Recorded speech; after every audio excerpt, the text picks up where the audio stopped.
부자가 되기 위한 통찰력의 힘. 귀가 얇은 사람은 성공할 수 없다. 예수, 공자, 석가모니와 더불어 세계 4대 성인으로 불리는 사람. 소크라테스가 사형을 당하는 비극이 발생했습니다. 그가 사형 선고를 받고 감옥에서 사형 집행을 기다리는 중 친구인 크리톤이 소크라테스를 찾아왔습니다.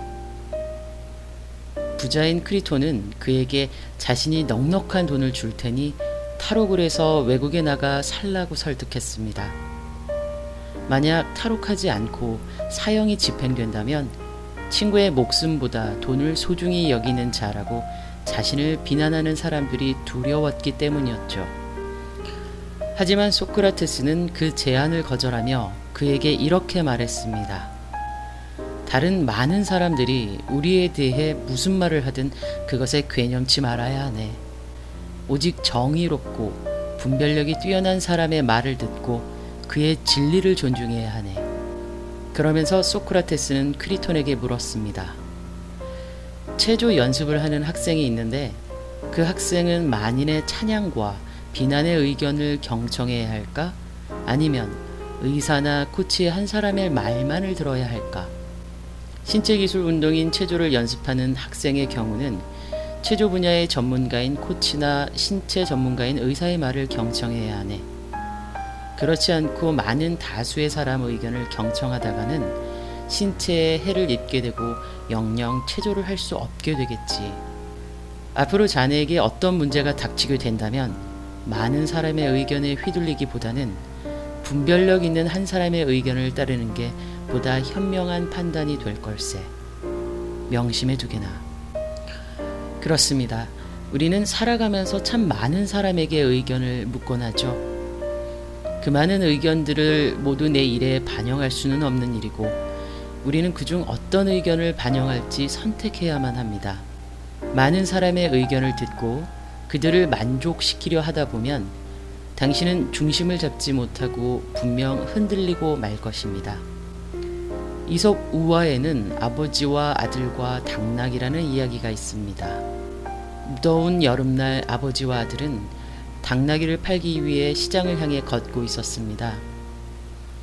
그런데 지나던 사람들이 무더운 여름에 당나귀를 타지 않고 미련하게 걷고 있다고 말하자 아버지는 아들을 당나귀에 태웠습니다. 조금 지나 또 다른 사람들이 아버지를 걷게 하는 아들을 보고 불효자라고 말하자 이번엔 아버지가 당나귀를 타고 아들을 걷게 했습니다. 잠시 후 다른 마을 사람들이 더운 여름에 아들을 걷게 하는 걸 보니 아버지가 아들을 사랑하지 않는 것 같다고 말하자 둘 다 당나귀를 타고 시장으로 향했습니다.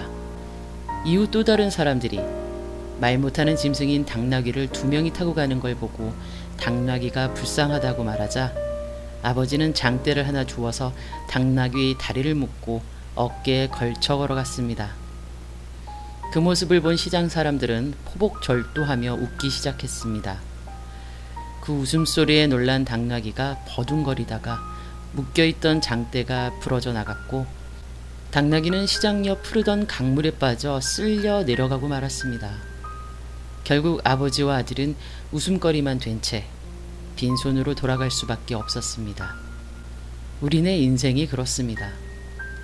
어떠한 일을 진행하고자 할 때 이처럼 사공이 많으면 결국 배는 산으로 가는 경우가 많죠. 그렇다면 우리는 어떤 의견을 경청해야 보다 올바른 방향으로 나아갈 수 있을까요? 옳은 방향으로 나아가기 위해서는 옳고 그름을 판단할 수 있어야 하고 그 옳고 그름을 판단하기 위해서는 적절한 판단 기준을 세울 수 있어야 하며 그 적절한 판단 기준을 세우기 위해서는 많은 경험을 통해 그것에 대해 제대로 알고 있어야 합니다. 그렇기 때문에 해당 분야에 대해 가장 많이 알고 있는 사람의 의견을 경청하는 것이 보다 옳은 방향으로 나아가는 것이라 할 수 있겠죠. 만약 당신이 기술적인 문제를 가지고 있다면 기술 전문가의 의견을 경청하면 되고 도덕적인 문제나 삶의 지혜에 관한 문제를 가지고 있다면 가장 존경받고 현명한 사람의 의견을 경청해야 합니다. 어떤 의견을 경청할지 고민하기 이전에 누구의 의견을 경청할지 고민하는 것이 복잡한 현대사회에서 바람직한 삶의 방향을 결정하는 방법 중 하나가 될 수 있지 않을까요?